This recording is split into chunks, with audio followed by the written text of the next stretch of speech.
जय शिवराय मंडळी, सर्वांचे पुन्हा एकदा मेहनतीच्या आणि या संघर्षाच्या प्रवासामध्ये स्वागत आहे. सकाळी 6:30 वाजता निघालो. आज ठरवलं होतं की लवकर जायचं ऑफिसला, काम पण खूप कमी होतं आणि आज इलेक्शनचा रिझल्ट असल्यामुळे संध्याकाळी वेळेवर घरी येईन.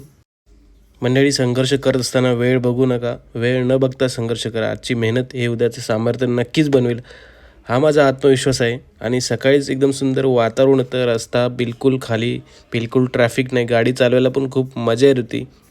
रमत गमत गाणी ऐकत ऐकत डायरेक्ट पोचलो मी घनसोली स्टेशनला. पॅसेंजरला ड्रॉप केले, 150 रुपये झाले मंडळी शेअरिंग भाड्याचे. मग म्हटलं जाऊया कॉर्पोरेट लाईफ जगायला. जाता तर आपले एक भाऊ भेटले, भाऊंनी हॉर्न मारला. या गाडीमध्ये होते भाऊ, फॉलोअर्स होते, त्यांना धन्यवाद बोललो. आज फ्रायडे असल्यामुळे काम खूप कमी असणार आहे, त्यामुळे संध्याकाळी लवकरही निघणार आहे मी. डायरेक्ट मी पोचलो ऐरोलीमध्ये. आपल्याला गाडी पार्किंग करायची होती ऐरोली स्टेशनला. लगेच पोचलो पार्किंगमध्ये, गाडी वगैरे पार्क केली. मग म्हटलं जाऊया कॉर्पोरेट लाईफ जगायला.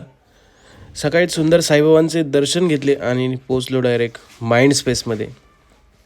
ऑफिसमध्ये पोचून लॉग इन वगैरे केलं. एक सुंदर चहा घेतला. चहा घेतल्याशिवाय दिवस आपला मंडळी पूर्ण होत नाही.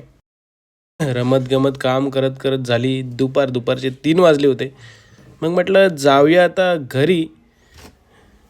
काम तर संपलं होतं कारण आज होता फ्रायडे. मग पोचलो डायरेक्ट पार्किंगमध्ये पोचतात म्हटलं एक चहा पिऊया. गेलो नागोरीच्या येते, आपले भाऊ भेटले होते, भाऊंना धन्यवाद केलं. मग म्हटलं जाऊया घरी, जे भेटेल ते भाडं घेऊन, कारण 3 वाजता ओलावेरवरती आपल्याला ट्रिप नव्हती भेटणार. मग लगेच जे भेटेल ते भाडं घेत घेत निघालो. संध्याकाळी येताना पण आपले 150 रुपये झाले मंडळी. आजची कमाई खूप कमी होती, पण आपली स्वप्न खूप मोठी आहेत, त्यामुळे आजची माझी छोटीशी कमाई माझ्यासाठी खूप मौल्यवान असणार आहे. पलावाचा ब्रिज क्रॉस केला आणि डायरेक्ट केली मी डोंबिवलीमध्ये एंट्री. तर मंडळी, असा होता आजचा मेहनतीचा आणि संघर्षाचा प्रवास. आजची टोटल कमाई ऑफिसचं काम करून 300 झाली आहे. धन्यवाद.